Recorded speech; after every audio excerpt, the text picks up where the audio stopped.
Hello, hello, hello. Good evening, everyone out there, and welcome to the maiden voyage, the inaugural show of Good Neighbor Talks. I'm your host, Dion Hill, and coming to you live or taped or however you're watching it, but you are with us live. Thank you. Um, and I'm coming to you through the IME app and hopefully or in YouTube or in whatever other way you're using this. Hopefully you've downloaded the IME app so you can get all the great features that we have on there. Uh I want to just talk to you a little bit about what the Good Neighbor Talks actually is. For y'all people, mostly people that's going to be watching this is familiar with IME and know that we are LGBT LGBT plus an ally group based in Delaware. And this is our ally leg, our ally show. Um, I am one of the founders and I am an ally. And I know over the last few years, that term ally has been thrown around a lot, and some people say that they are ally, or some people may not even be know what they're actually saying by when they say they are ally.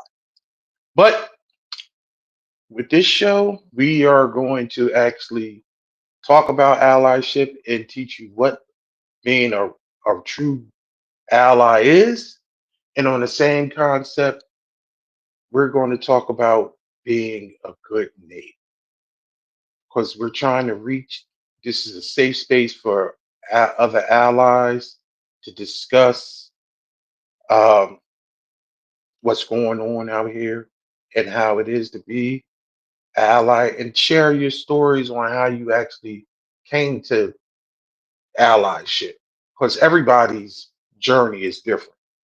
Um, we've done so many different events over these years, and when speaking to other allies, they come to this epiphany in different ways. Some people are just automatically just born that way because they were raised that way. And then I like to always joke and say that I was drafted into this group because sometimes you are a dormant ally and you don't even know it. Um, and when you get activated and you get educated, then you actually become engulfed in the struggle. I'm going to start with that, but I would like to welcome everybody, friends, family, neighbors, and even the enemies. Because at some point, if you're not watching now, it's some people that's going to be out there that are enemies to the community. I'm going to. I like to. We use the term community when we're talking about LGBT, QIA plus people because it's a large, vast community. Um, and part of that, allies, making it where as though we're part of that community. Um, talking about myself, um, I came to this through friendship, through fellowship, and through understanding about getting to know people that were part of the community and actually having close friend that brought me in and also having some family members that are part of the community. But I stayed because it was what I thought was right. And I often say in a lot of our events or speeches, like, other than my children, this is the proudest thing that's ever I've ever quote unquote created or have been a part of. And I truly feel that way because I think I truly believe if any person is be discriminated against and treated unfairly just because of who they are, then how can I walk this earth with my head held high and just say that has nothing to do with me? And see, that's the whole thing about the good neighbor. You know, we used to grow up in a time where as though we use terms as I'm my brother's keeper, or it took a village to raise a child. I can remember whereas though when you lived on the street on a block, everybody else looked out for all the children on the block, or or if you had a child that was acting up and their parent was around, then that neighbor down the street, that Mr. Lonnie or that Miss Cookie would grip them up and straighten them out, and we took responsibility for our community. In the greater vision, if your neighbor is being ostracized and being disrespected for just being who they are, how can you stand quiet and just allow this? This is not a political show, but politics plays a lot into what's going on in the struggle with the LGBT community, especially with trans people. And I want to actually explain to you, like, human beings are not political pawns. When you talk about identity and gender and you talk about race, these used to be things that wasn't actually part of the political spectrum. This is a social thing. This is a civil thing. This is civil. This is not political, but it's constantly being used in the last few years to be a political thing about humanity. And I dare to say that over the past 5 to 10 years, a lot of us have lost our humanity. Um, One of the things I want to do before I get on to that and discuss America, uh, if you're watching this on the IME map, if you're not, you should download the IME. And if so, where so you can get push notifications. We have an online community. Again, I would like to say this is a safe space. So whereas though whatever is discussed within the community and who you are, it's not, we're not gotcha people. We're not trying to out people or things like that. We want people to feel safe, to have conversations, and actually to be educated. Right now, we got a lot of new things going on the app.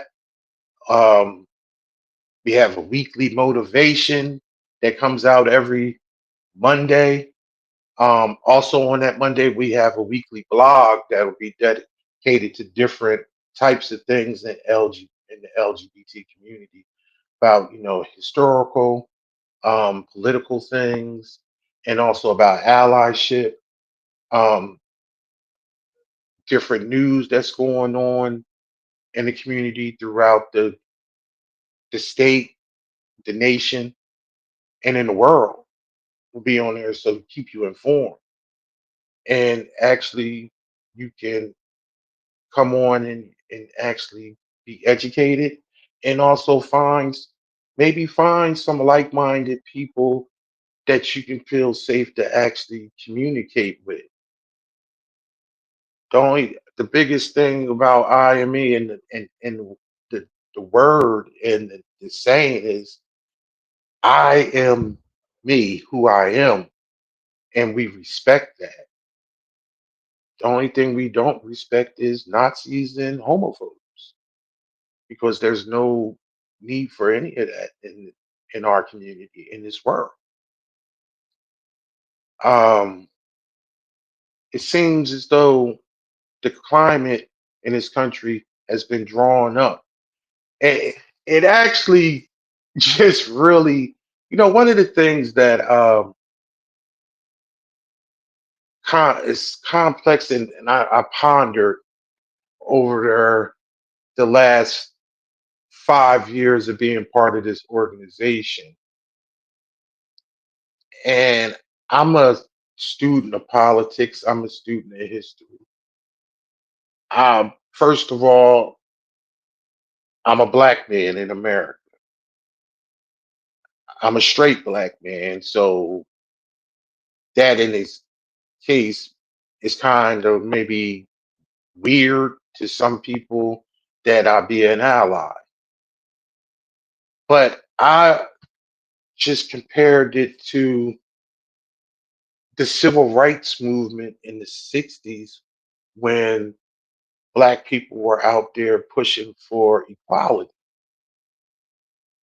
And just as long as history has been spun in America when it came to my people, we have always been the whipping boys. And the evolution until recently, you couldn't, you know, blatantly outly just be racist towards people of color. But it just seemed as though, and this is always what happens in America, if you actually think about it. If you step back and just look at it from a,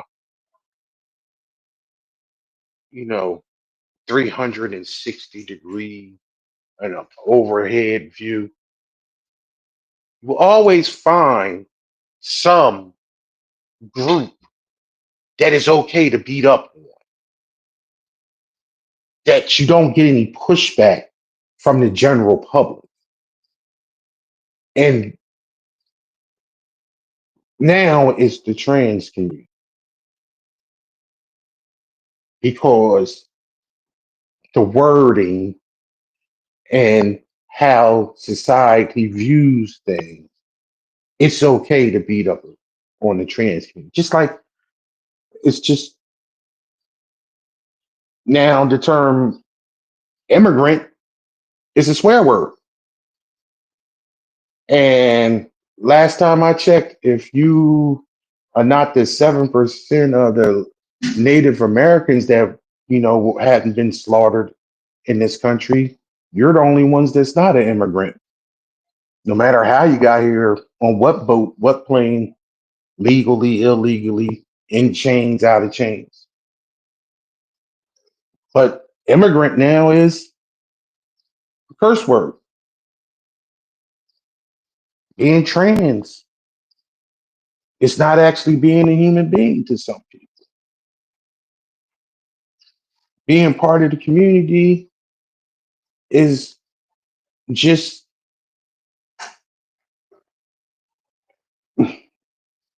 fear, staying at home. So people, I've been told stories about people detransitioning, people going, being stealth. Stealth is a term where as though they just not being out of the closet, going back in, people going back into the closet for fear. Um, I like to tell you, for us, for our organization, and for this program, and just our organization, you can be who you want to be, and we're here to support you. This is all the concept of being a good neighbor, being your brother's keeper, looking out for the block, being part of the community. I ring the bell for people that's out there that are allies to step up and come and conversate and break bread with us. Because I want you to understand being an ally doesn't mean you got to go in and walking down the street in any marches or any signs. If that's what you want to do and that's how you feel, great. But of being an ally, a true, and being a quote unquote good neighbor is is protecting the LGBT community against anti people that are trying to attack them verbally, emotionally, and just standing by their side. The true mark, I always say the true mark of an ally is what you do for your quote unquote LGBT friend when they're not there. When you are in those spaces where as though someone is talking negatively.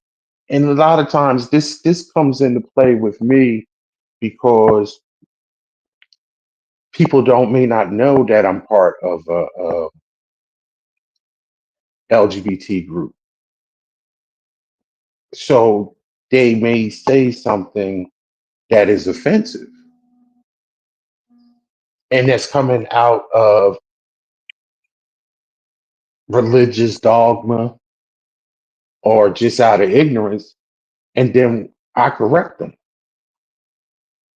because I don't like to hear that talk around me. And I do not want to be associated and be with people that feel that type of hatred for somebody that you don't even know. 9 times out of 10, the people that are anti-community, they don't have any dealings with. You know how they often say when it came to black people and white people was they would just use stereotypes and tropes that they actually were heard and was taught, but they never had any contact with anybody that was a person of color until they may went to college or they were on a job. That's just the ignorance. And at this point in this country, the homophobes are charged up because they got carte blanche. It's carte blanche to be anti anything, anti gay, anti black, anti woman, anti immigrant, or anti any. If you not, it's so crazy that the storyline has been changed with the whole term of woke. This is what people do. They hijack a term and make it themselves and then change the whole definition of it. This the whole anti woke agenda, and I'm sorry, it sounds like I'm talking about politics, but I'm talking about it's not politics. Politicians are using these terms. This is a societal thing. This is about how we interact as people. It's just being co-opted into a political thing. But man, if you turned on the news and you read any type of it, you would think that straight white men had it bad for 400 years and they've been getting woo, they've been getting whooped, mistreated, something serious. Because what? Other people want a piece of the pie, want to be respected. You know, this is why when it comes to the LGBT community, allyship is so key. It's so immensely needed. And the crazy thing is, with our organization, we always been 50%. We've always been 50% part of the community, other 50% ally, because we knew from the beginning. And I say we because it's a group, but uh, our president had the understanding that yo, people in the community can't do it alone. It's just a math issue. It's just like the LGBT community is less than 10% of the population of the world.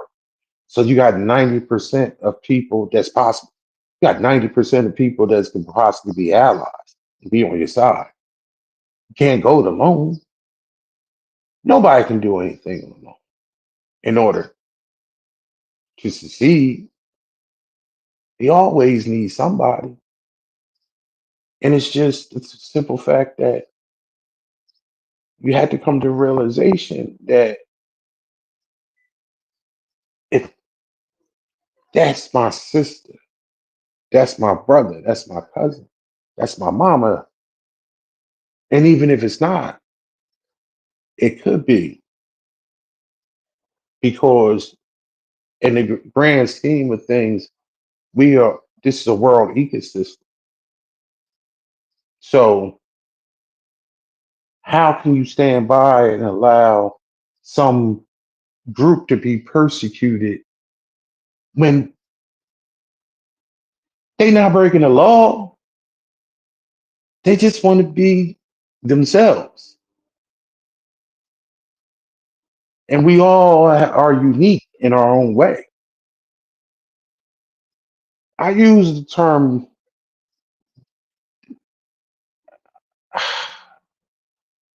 I heard the term several years ago. The first time I heard it was when Trevor Noah of The Daily Show used it. And it stuck with me. And this was during the pandemic. So this was about 4 or 5 years ago. He used the term social contract. And the actual meaning of a social contract, this is the education portion that I, I granted, just so moving forward, we're going to have other guests and we're going to have discussions and things like that. It's not just going to be me looking into the camera and preaching to you. But I wanted you to understand the foundation of the good neighbor talks. And when you talk about a social contract is basically, if you look it up, it has to do with society, and it's like unwritten like rules that we have with our government. When there's certain rules and laws that we need to follow to be normal, just everyday good citizens. But the way Trevor Noah worded it, and I liked it this way, and I used it, I co-opted. The social contract is what that we have. It's just about being a good neighbor and being respectful. We owe it to ourselves and we owe it to society to abide by the social contract of like respect this person, that if someone walks past you and you says good morning, the natural response is for you to say good morning back to them. Or somebody says hello. Hey, how you doing? And you keep it. That's probably easy for a lot of people that's from the South. My family is from the South, so it was just a big thing that I was taught by my. I would just wonder when I was younger, my grandfather, we walked past or we were in the car, he would just wave to people or we stopped. Hey, how you doing? This that, and I would say, Papa, you know them? He said, no, that's just what we do. You just speak, just because it's just the right thing. You see somebody, you walk past them, or you see them, you say hello, you say good morning. We, it's a very archaic thought pattern, but in the sense of, wow, we losing recipes. And even as small as, I'm from the north. I'm from New Jersey originally, and then quote unquote the hood. You may not say good morning, but you had the head nod. You make me walk past my hey, yo, what's up? If it was a if you were a person who's using a person of color, if you was a black person and you was at an event, a mixer, a party, or whatever, and it was very much the other people there, and then you see another black person there, and y'all often would give a little head nod, give a little point, and that was the indication that I see you, I'm in here with you, respect. Where does this that was where did the social contract go?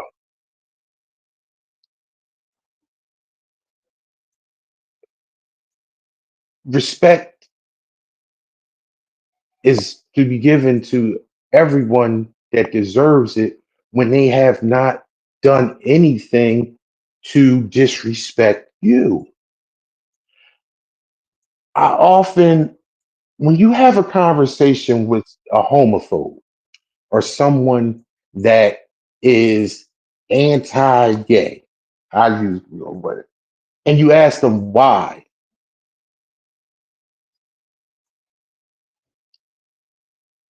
other than some barbaric book that they use or for religious, because I believe religious reasons is a cop out, or I was just brought up that way, brought up to hatred. And when you ask them, do they know any gay people, or have they ever had a conversation with a person in the community? And 9 times out of 10, they have.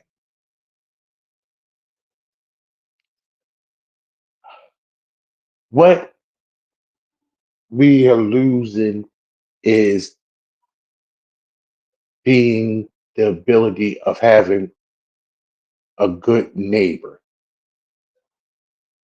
and being part of a society that is respectful to all. I want to make a declaration here on this program for the foreseeable future as we broadcast this good neighbor talks and the ongoing, the upcoming different Zoom events and any type of in-person events that are under this. We are going to bring back the social contract that we supposed to have, that your grandfather gave to you about respecting your neighbor, no matter.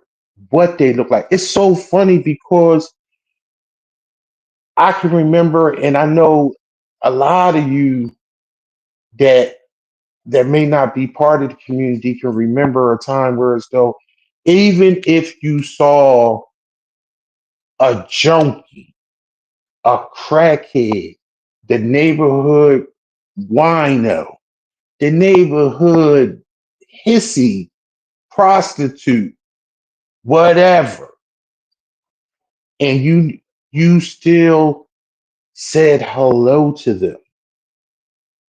You called if you knew their name, you called them by their name. This neighborhood streetwalker, the wino, the junkie, they got more respect than than a gay person, than a trans person. You you just you walked away, or you make snickering laughs, or you just didn't acknowledge them just for them being them. Now, how messed up are you? Let's think of that mentality. True. The whole concept of a good neighbor is bringing back. We want to talk about how things was back in the day, bringing that back common decency. That's one of the things that, and I am being political now. That's one of the things that I can't stand about the political unrest in this country. It used to be a time if you didn't agree with the president, you didn't vote for them, this, that, and other. At least in some aspects, you respected them because one, they were smarter than you. Most of them, I was, then as I got older, I realized that I was smarter than a lot of them. But they just had a, even if they were screwing you in the back room, at least they was decent in the front room. Now decency is just going out of the out of the door. I just I really have a problem with that. But I'm gonna bring it on home. This is going to be a little bit shorter show because I don't have a guest today, and this is the introduction. But I just want this show is for the allies, and trying to get more people to come out and come become an ally.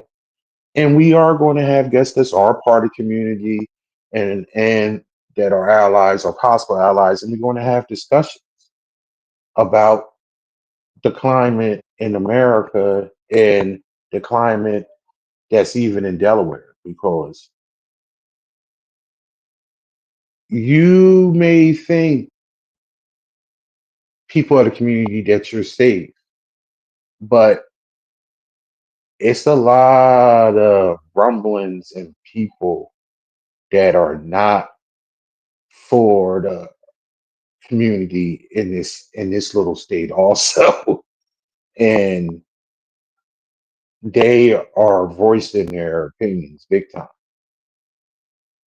Um, but here this is a safe space, so where as though we can talk about it, and on also on the IME app and things like that. So more information is going to be prevalent to you, and so you can actually get and be a part of it, and that way you can come to a honest opinion about the community and why is, if you want to fence, like you can get off that fence and actually be a good neighbor and actually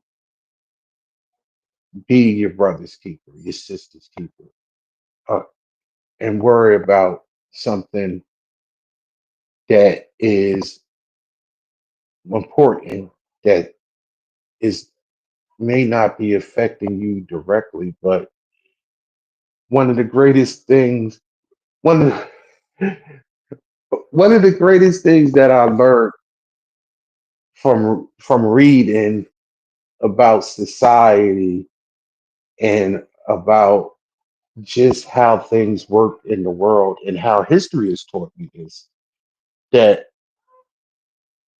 what do you think is going to happen when they're done with them? Because they're then they'll be coming for you.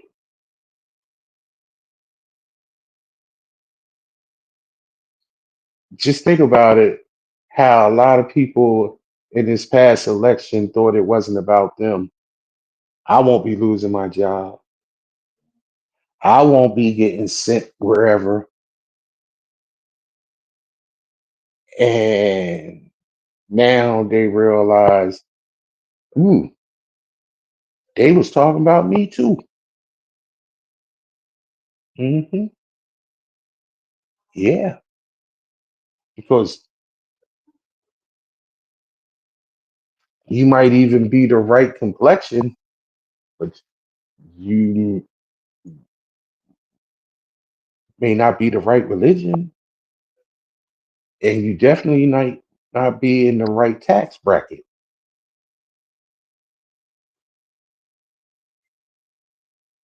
So I hope you enjoy when if whatever you see this, and you got a little bit of insight on what the Good Neighbor Talks is going to be about, but also you can want to be a part of the IME movement in the community. Um, Seek us out. If you have any questions or you want to be a part of the conversation moving forward and things of that nature, you can email me at dion@imecorp.org, um, and or even also go onto the like our website or download the app and get more insight of what we're about. And if you're a potential ally or an ally, thank you, thank you, because I know as being one, I don't look for things, um, but because I know I don't want to compare being an ally to being part of the community because they have to deal with things that I don't. But I do know that it is possible, struggles that people as being allies have to deal with from their friends, family, or coworkers if they are, I often get questioned about my sexuality and orientation because I'm part of this group. Because people don't get a concept of a straight male being in a gay organization or being around gay people. Go figure. It just boggles the mind for me because that just people are so ignorant and small minded, you know, that they can't see the forest through the trees.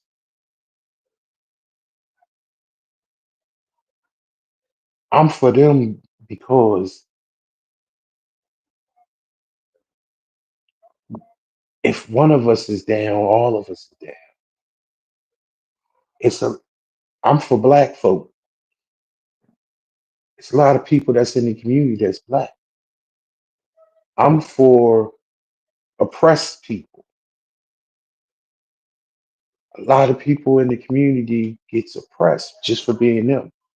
These are so many similarities of what my people went through that I can't just be, ugh. That's their problem. And just like when it came to civil rights, you needed allies to push things along so things could be better. 60 years later, they may be better than our birth. And we know that because the clock been turned back for sure. But people like me and people that, that my board, you know, you still got to speak up and you got to organize and you got to have these uncomfortable conversations so we can just get a little small, better slice of our little life on this blue marble. And with that, I'm going to leave you with that because,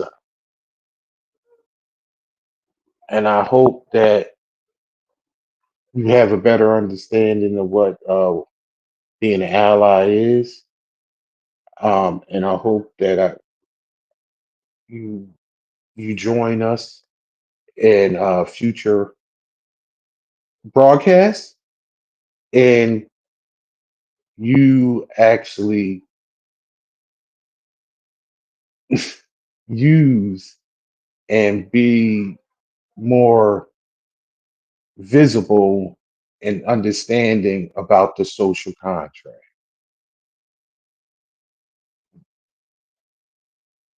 Be good to your neighbors. Be good to people that don't look like you and maybe a little bit different because they are people too. No matter what you may hear or whatever, it's, it don't take much to just to be humane and respectful to those who have never done anything to you. Well, until next time, I'll talk to you later, neighbors.